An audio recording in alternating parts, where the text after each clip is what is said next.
Hello, नमस्कार, आदाब, सत श्री अकाल, अस्सलाम वालेकुम। मैं मोहम्मद अहमद काज़मी लेकर आया हूँ आपका पसंदीदा कार्यक्रम आपके रूबरू। इस कार्यक्रम में हम आपको बहुत बड़े जानकार लोगों से मुलाकात कराते हैं, आपके रूबरू कराते हैं।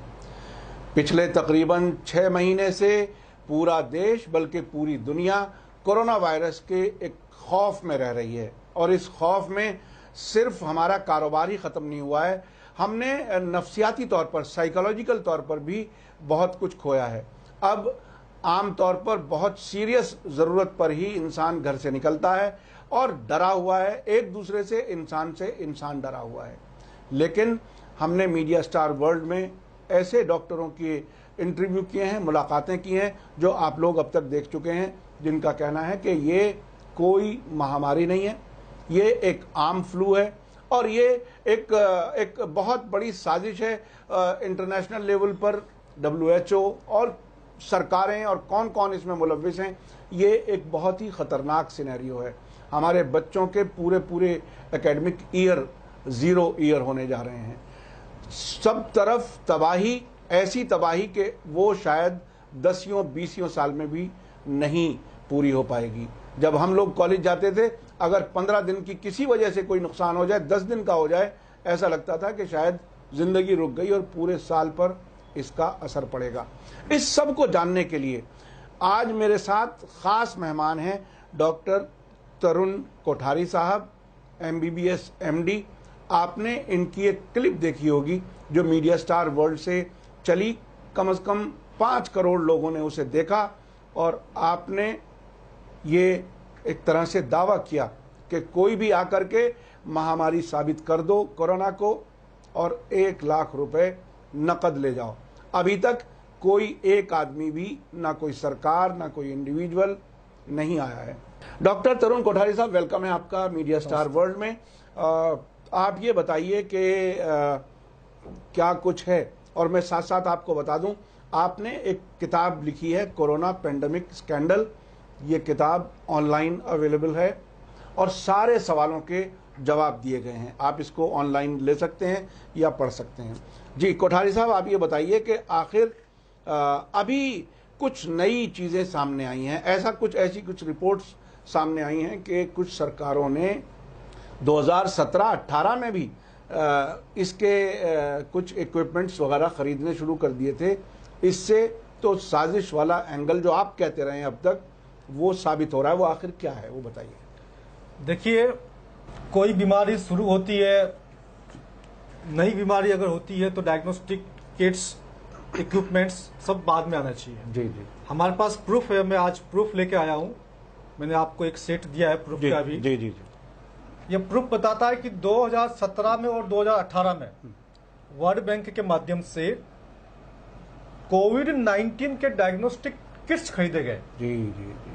उसकी जो मैन्युफैक्चरिंग, जो अदर यूनिट्स होती है, जो अदर इंस्ट्रूमेंट्स होते हैं, वो इंस्ट्रूमेंट्स खरीदे गए। ये आपके पास है कि 93,328 किलोग्राम, 93,328 किलोग्राम कोविड-19 के टेस्टिंग किट भारत में आयात किए। कब आयात किए? 2018 के अंदर। और ये आया कब आया? ये 2019 तो नाम दिया है, जी, जी, आया जी, दिसंबर में है, यानी कि मोटा मोटा 2 साल पहले। हाँ। और कुछ मामले में तो 2017 में भी है। ये आपके पास वर्ल्ड बैंक की रिपोर्ट है, यहाँ पर wits.worldbank.org। तो ये तो बहुत बड़ा इल्जाम है कि क्या हमारी सरकारों में बैठे हुए लोग कोई करप्शन कर रहे थे, न सिर्फ भारत की बल्कि और सरकारों ने भी शायद ऐसा कुछ खरीदा। आखिर वो कौन, इंटरनेशनल लेवल पर वो कौन सी ऐसी दीमक है जो पूरे दुनिया को एक तरह से निगलना चाहती है? आखिर क्या है वो? ये तो बहुत ही खतरनाक बात है। क्योंकि एक बार आपके दर्शकों को बताना बड़ा जरूरी है, अगर इस चीज को दर्शक देख सकते हैं या समझ सकते हैं, तो ये वर्ल्ड बैंक की वेबसाइट से wits.worldbank.org, ये आप कोविड-19 टेस्ट 2018 में और टॉप एक्सपोर्टर्स किस किस देश ने एक्सपोर्ट किए, European union, Switzerland, Germany, Ireland, United states. और इंपोर्ट करने वालों में बहुत सारे कंट्री है, लंबी चौड़ी नाम है, उसमें भारत भी एक इंपोर्टर है। सिर्फ किट्स नहीं है, किट्स के अलावा कितने बिलियंस के या कितने मिलियंस के किट्स इंपोर्ट हुए, वो भी यहाँ लिखा हुआ इसके अंदर। कब कब हुए, 17 में कितने हुए, 18 में कितने हुए, ये पूरा आज एक मैं आपके सामने ये पूरा डेटा लेके आया हूँ, जिसके अंदर ये साबित हो जाता है कि ये महामारी नहीं है, ये एक प्रकार का इंटरनेशनल गेम चल रहा है। इस गेम के अंदर पूरी दुनिया की अर्थव्यवस्था को बर्बाद करने के लिए ये एक पूरा गेम खेला जा रहा है। देखिए, कनाडा कोविड-19 test import by country in 2018, ये कनाडा का, ये कनाडा का है। कनाडा ने 2018 में इंपोर्ट किए, भारत ने भी इंपोर्ट किए, 17 में भी इंपोर्ट किए। आखिर महामारी आने से पहले ये आप देखिए कोविड-19 टेस्ट किट्स, जी, ये आपको ये कब आया है? Test kits import by country in 2017 2017 में ये इंपोर्ट किए गए हैं। ये कंट्री के नाम है, इसके अंदर इंडिया भी शामिल है। तो आप समझ सकते हैं कि ये कोई महामारी नहीं है, ये एक झूठी फैलाई गई अफवाह है, फैलाई गई बात है। इस प्रकार से अफवाह को फैला करके दुनिया की अर्थव्यवस्था को तबाह करके, खास तौर से जो विकासशील देश है और जो अर्ध विकसित देश है, उनकी अर्थव्यवस्था को तबाह करके उनको बर्बाद करने का एक अंतर्राष्ट्रीय गेम है। यानी फिर वो जो न्यू वर्ल्ड ऑर्डर की बात कही जाती है, ये न्यू वर्ल्ड ऑर्डर जो अब तक दुनिया समझती रही है वो डिफरेंट मीनिंग में समझती रही है, लेकिन आप कहते हैं कि ये न्यू वर्ल्ड ऑर्डर अपने तरीके से लाना चाहते हैं, उसकी तैयारी है क्या? क्या उस तैयारी का हिस्सा है, या मेन गेम यही है, इसी से न्यू वर्ल्ड ऑर्डर आएगा? देखिए, न्यू वर्ल्ड ऑर्डर क्या है? बेसिकली ये नई वैश्विक व्यवस्था, इसको हिंदी में हम कह सकते हैं नई वैश्विक व्यवस्था। इसकी शुरुआत इन लोगों ने बहुत पहले की थी, है ना। तो ये क्या चाहते हैं कि पूरे वैश्विक स्तर पर कुछ जो बिग एलाइट्स है उनका राज रहे और बाकी जितने भी मनुष्य वो उनकी गुलामी करें। तो उनको गुलामी कैसे करवाई जाए, उस प्रकार से अलग अलग तरीके के किट्स लगाए जा रहे हैं, अलग अलग तरीके के आपके डायग्नोस्टिक किट्स बनाए जा रहे हैं, अलग अलग तरह की बीमारियों को आपको बताया जा रहा है मीडिया के माध्यम से, ये बीमारी फैल गई है, ये फैल चुकी है, इतने लोग इससे मर रहे हैं। इसके माध्यम से पूरी दुनिया की अर्थव्यवस्था को कुछ लोग अपने नियंत्रण में लाना चाहते हैं, वो अपने को कंट्रोल करना चाहते हैं। तो इसको उन लोगों ने नाम दिया कि नई वैश्विक व्यवस्था।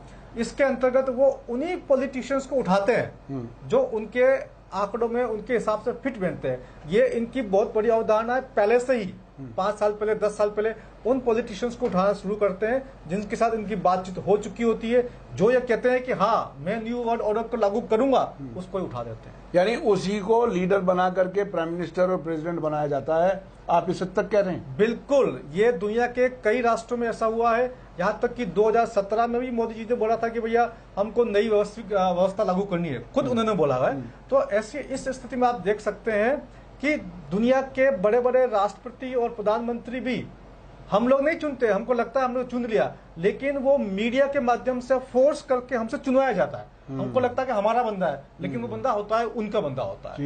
ये नई वैश्विक व्यवस्था है, इसी को न्यू वर्ल्ड ऑर्डर कहते हैं। ये बहुत खतरनाक है। इसका मतलब ये हुआ कि देशों में अलग अलग देशों की जो जनता है, जो डेमोक्रेसी जिसमें ये दिखाया जाता है, बताया जाता है कि वो हमारी पसंद की सरकार है, अगर वो भी उनके लोग नहीं है तो ये बहुत ही खतरनाक सूरत हाल है। तो आखिर इसमें इसका मकसद क्या है, क्यों करना चाहते हैं ऐसा इन नेताओं से या इन प्रधानमंत्रियों या प्रेसिडेंट्स से आखिर क्या काम लेना है? क्या ये जिस तरह से पूरे विश्व में लॉकडाउन करके इकोनॉमीज को डाउन किया गया, यूनिवर्सिटीज़, कॉलेजेस, बाजार सब कुछ बंद करके घरों में बिठा दिया गया, क्या ये उसी इंस्ट्रक्शन को फॉलो किए गए हैं, पॉलिटिशियंस ने फॉलो किया है, क्या है आखिर? बिल्कुल, इसमें चूंकि उनके बैठाए हुए प्यादे हैं। हाँ। ये देश में हमको लगता है कि ये देश कांग्रेस चला रही है या भाजपा चला रही है या आम आदमी पार्टी चला रही है या ममता दीदी चला रही है, इसमें से कोई भी देश नहीं चला रहा। इस देश को बाहर बैठे हुए लोग चलाते हैं, अपने फायदों के लिए चलाते हैं। ये तो कठपुतली मात्र है।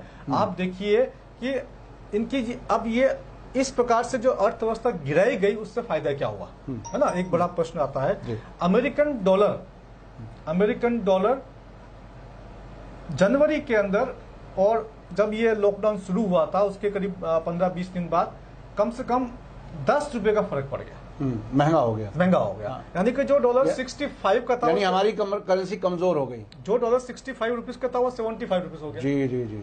तो 10 रुपया प्रति डॉलर। हाँ। अमेरिकन डॉलर महंगा हो गया।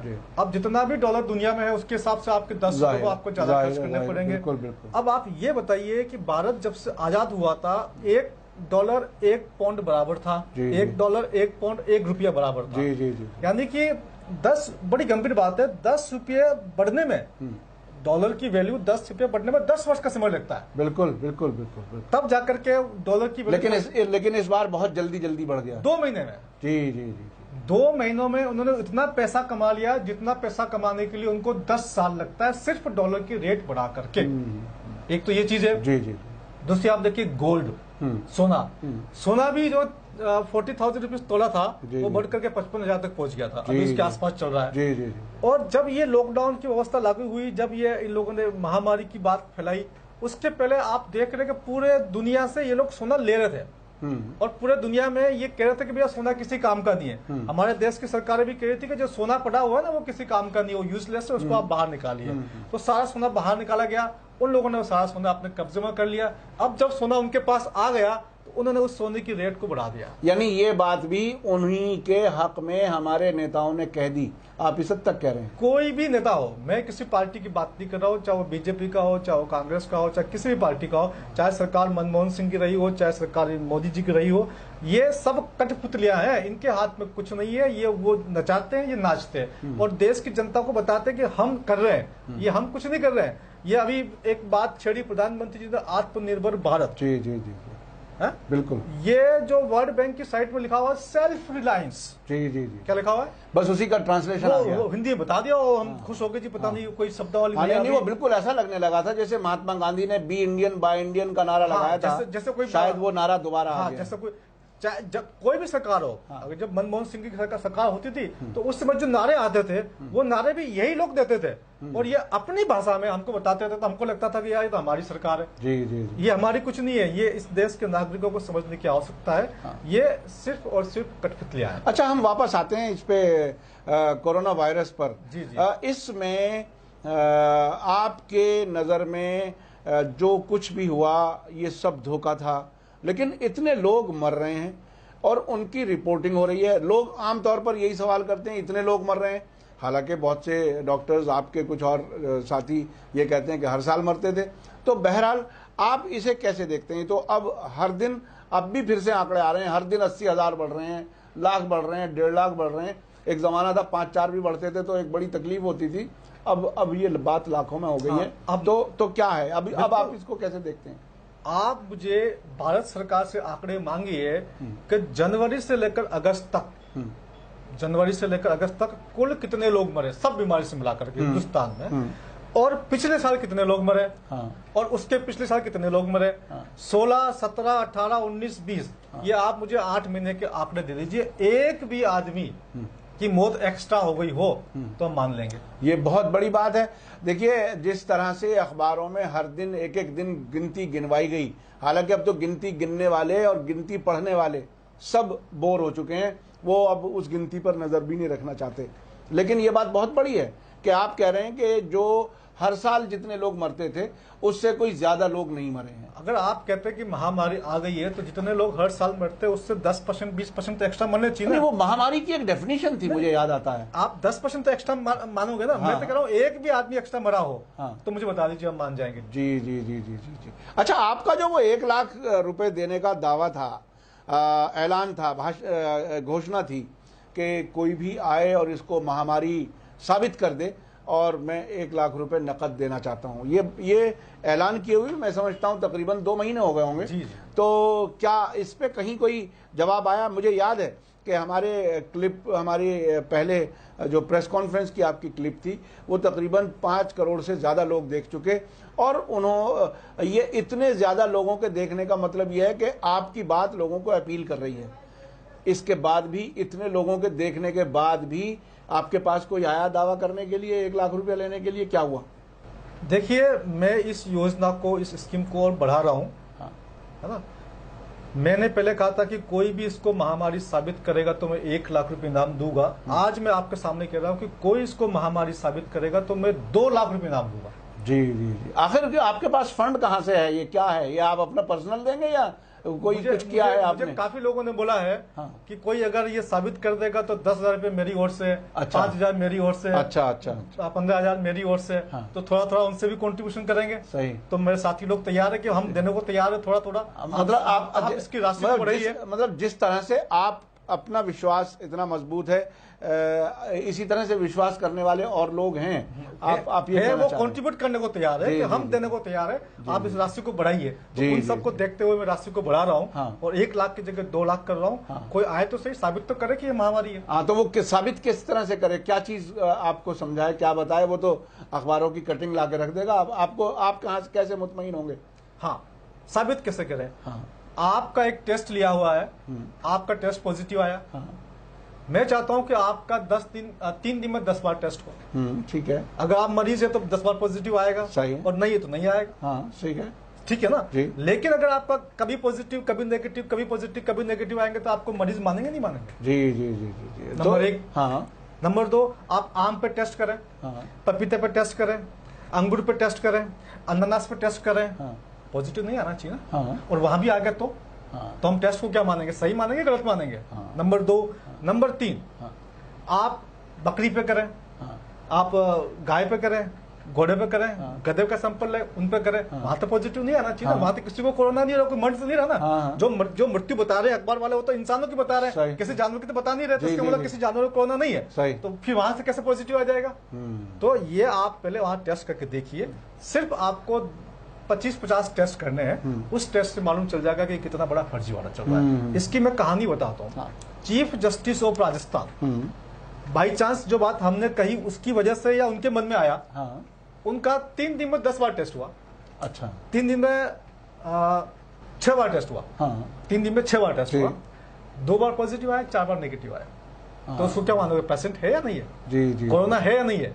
हाँ, ये तो खुद अपने आप में बहुत ही डाउटफुल है। अगर आप ये बोलते हो कि जो पॉजिटिव आया वो रिपोर्ट ठीक है, हाँ। तो 66% गलत है। हाँ। नेगेटिव, वही टेस्ट आपका नेगेटिव आ रहा है। बिल्कुल। और जो कह रहे हो नेगेटिव वाला सही है, तो 33% गलत रिजल्ट है।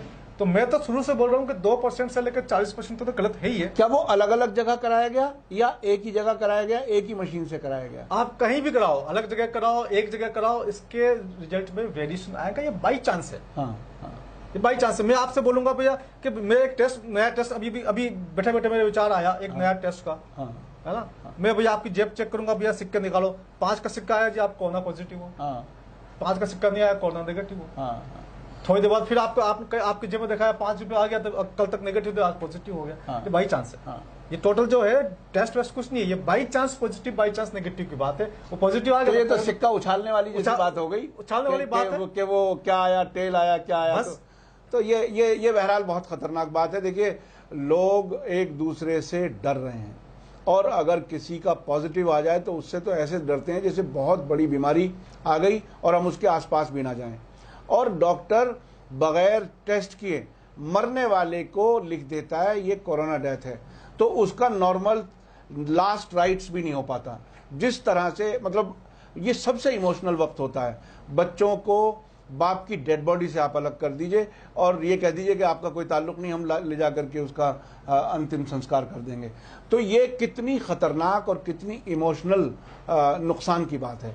तो ये, अगर ये इतना ही खतरनाक जो जिस तरह से आप बता रहे हैं, अच्छा, इसमें बिल गेट्स की एक फाउंडेशन है वो, और एक और फाउंडेशन है, इस तरह की कुछ खबरें ऐसी आई हैं कि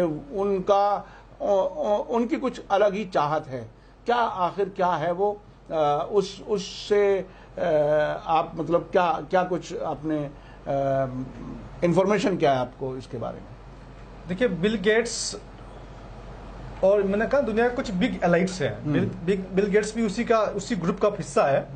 वो न्यू वर्ल्ड ऑर्डर का हिस्सा है। ये माइक्रोसॉफ्ट वाला आदमी, हाँ, वो इस तरफ कहाँ चला गया? क्यों ऐसा हो गया? क्या दुनिया को हड़पने के लिए इतनी ख्वाहिश? मैं यही तो बात पूछ रहा हूँ। मैं देश के प्रधानमंत्री जी से बात पूछना चाहता हूँ। मैं एमबीबीएस एमडी हूँ। हाँ। आप मेरी बात को नहीं सुनना चाहते हैं। हाँ। आप वो बिल गेट्स आदमी है जो कि मेडिकल में जीरो है। जी जी, वो तो कंप्यूटर वाला आदमी, वो सॉफ्टवेयर में एक्सपर्ट है। हम नहीं जानते सॉफ्टवेयर को। हाँ। सॉफ्टवेयर की बात होगी, उनसे पूछिए। हम राय देने के लिए, हम उसके लिए वो काबिल नहीं है। हाँ। लेकिन जहाँ मेडिकल की बात है तो राय देने के लिए हम लोग काबिल है, वो बिल गेट्स काबिल नहीं है। आप उनसे राय मत कीजिए। लेकिन वो उस चक्कर में, उस षड्यंत्र में जानबूझकर या अनजाने फंसे हुए हैं। तो बिल गेट्स जो है, 2015 से कह रहा है, सोचिए कि एक महामारी आने वाली है, महामारी आने वाली, महामारी आने वाली, महामारी आने वाली, इसकी तैयारी करो।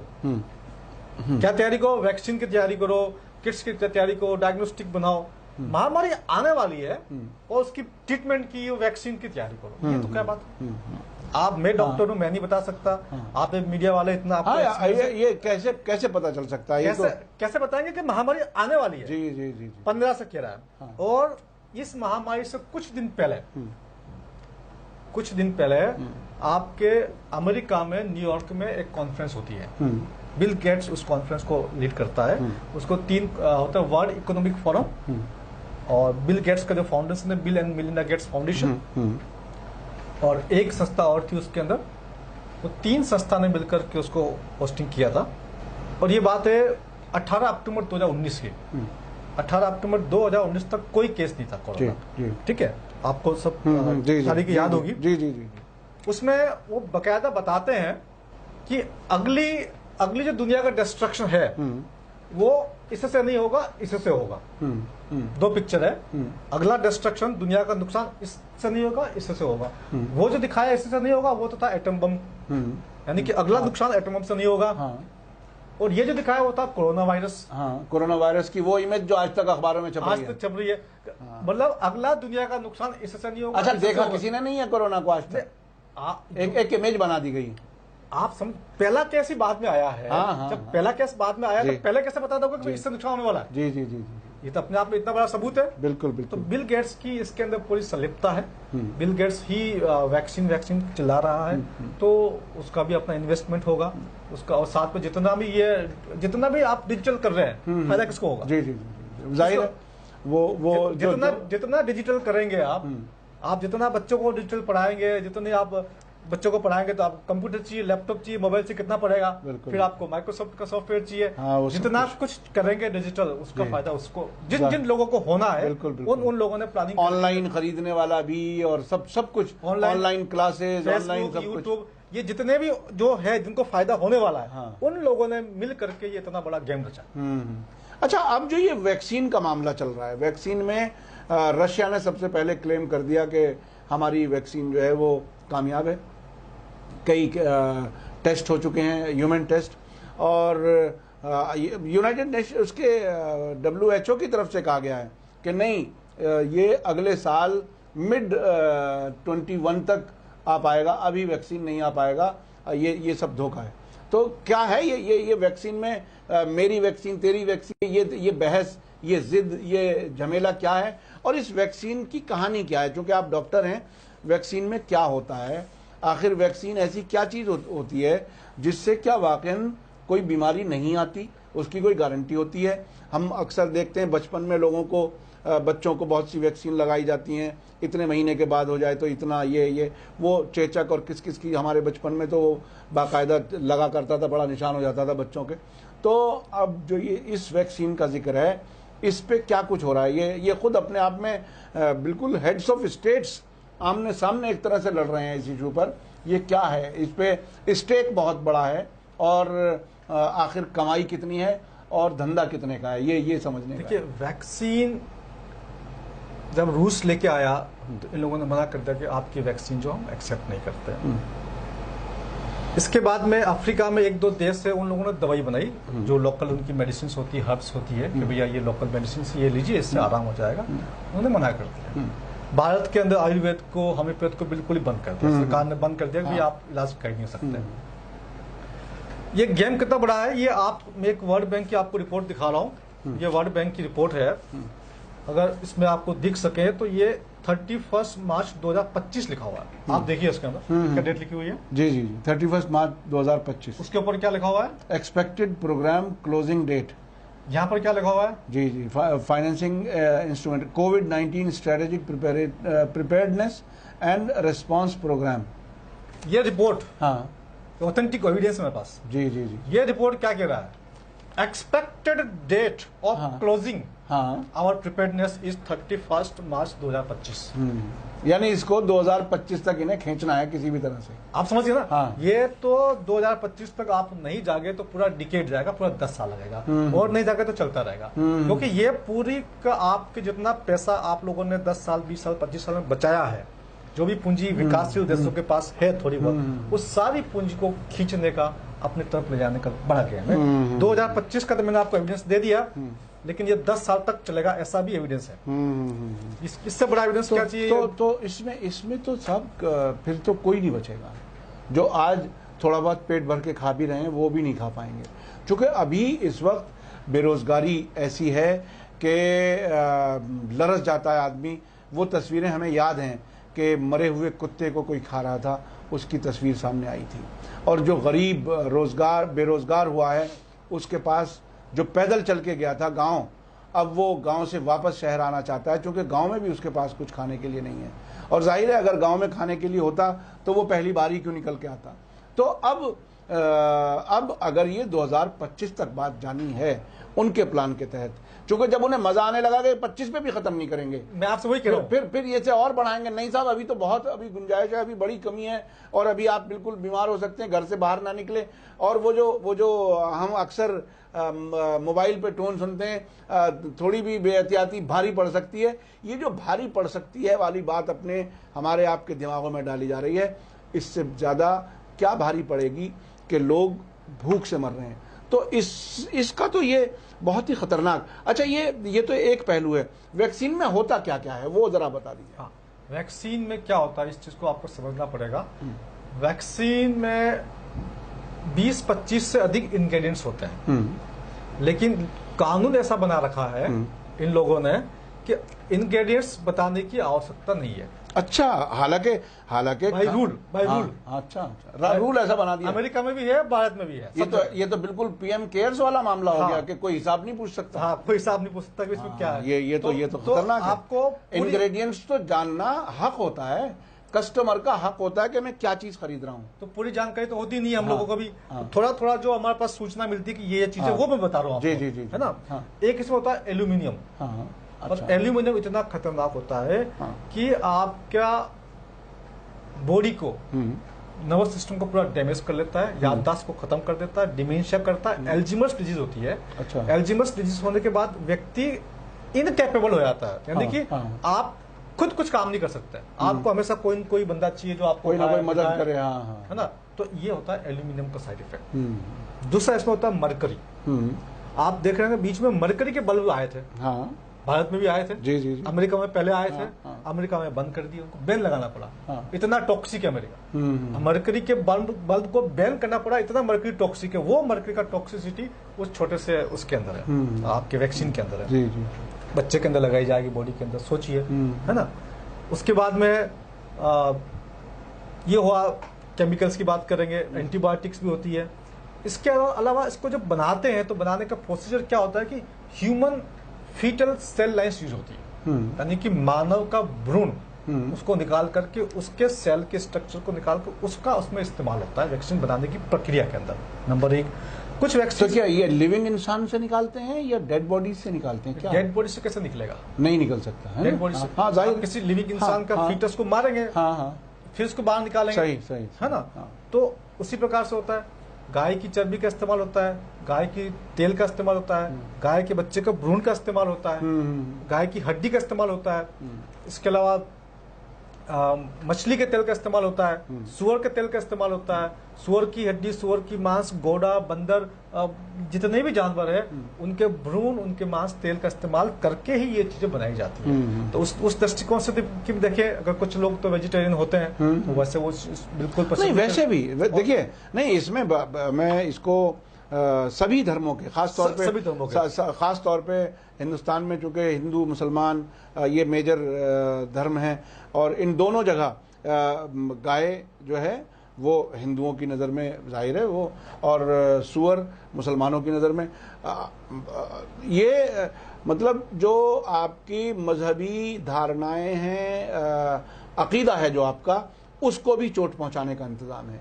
आप उसके अगेंस्ट आपको जाना है अगर आपको ये वैक्सीन इस्तेमाल करनी है। तो ये आखिर देखिए, मैं चूंकि इंटरनेशनल अफेयर्स में कुछ चीज़ें मैं देखता हूँ, तो उसमें आम तौर पर जो यूरोपियन मुल्क हैं, वेस्टर्न कंट्रीज़ हैं, वो उनके यहाँ ये सारी सेंसिटिविटीज़ नहीं होती और वो बिल्कुल एक मशीन की तरह से सोचते हैं चीज़ों को। लेकिन हमारे एशियन मुल्कों में तो ऐसा नहीं है। नहीं, इसमें एक बात और है। हाँ, कुछ वहाँ पर अभी आपने देखा होगा वेगन्स का चल रहा है, वहाँ पर हाँ, गो वेगन्स के नाम से चल रहा है। हाँ, वो समुदाय जो वहाँ पर यूरोपियन कंट्रीज में गो वेगन्स के नाम से चल रहा है, उसने वैक्सीन का विरोध करना शुरू कर दिया है। कभी वैक्सीन जो है वो कौन से मुल्क में, कहाँ पर? यूरोपियन कंट्री में। अच्छा, इवन भी आपके अमेरिका के अंदर, इवन भी आपके इंग्लैंड में, अच्छा, जो गो वेगन्स वाली जो कम्युनिटी है, वो ये कह रहा है कि ये वेजिटेरियन नहीं है और हम हमारे जो कम्युनिटी के लोग हैं वो इसको इस्तेमाल नहीं कर सकते। तो उनको रोकना पड़ रहा है वहाँ पर। उनके लिए मनाही हो रही कि ठीक है, इनको मत दिया जाए। तो ऐसी स्थिति है। तो हमारे देश के अंदर भी जो लोग अपने धर्म के हिसाब से उसको नहीं लगवाना चाहते, उनको छूट मिलनी चाहिए। सही। तो डॉक्टर तरुण कोठारी साहब, आपने बहुत सी जानकारी दी और ख़ास तौर पर जो 2025 तक चलने की बात आपने बताई, जो वो प्लान करके पहले ही बैठे हुए हैं कि कब तक आपको तबाही की तरफ ले जाना है। उधर 2017 और 18 में पहले से किट्स का ख़रीदना, दवाओं का ख़रीदना या इक्विपमेंट का ख़रीदना, ये दोनों, कम से कम इन दोनों चीज़ों को ही अगर देख लिया जाए और सब चीज़ें भूला जाए, बिल गेट्स वगैरह को भी अगर भूल जाएं मिसाल के तौर पर, तो ये तो साबित हो जाता है कि ये साजिश है जो आखिर तक कहाँ तक चलनी है और कहाँ से शुरू हुई थी। तो ये एक बहुत बड़ी साजिश है।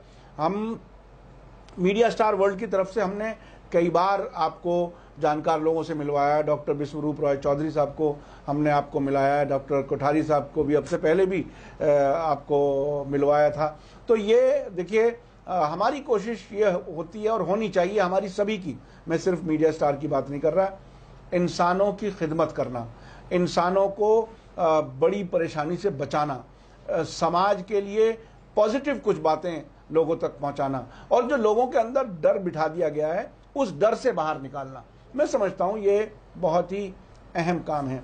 डॉक्टर कोठारी साहब, आपने हमें समय दिया, आपका बहुत बहुत शुक्रिया। कोई और ख़ास बात अगर रह गई हो तो आप कुछ ऐड कर सकते हैं। आपका बहुत बहुत शुक्रिया। मैं दर्शकों से कहना चाहूँगा कि मीडिया स्टार वर्ल्ड को अगर आप पहली बार देख रहे हैं तो सब्सक्राइब कर लें और यूट्यूब पर देख रहे हैं तो सब्सक्राइब करें, घंटी दबाना ना भूलें, और फेसबुक पर देख रहे हैं तो हमारे पेज को लाइक करें ताकि आपको हमारी आने वाली वीडियो की खबर सही वक्त पर मिल सके। इसी के साथ मुझे दीजिए इजाज़त। धन्यवाद, शुक्रिया। जय भारत, जय हिंद।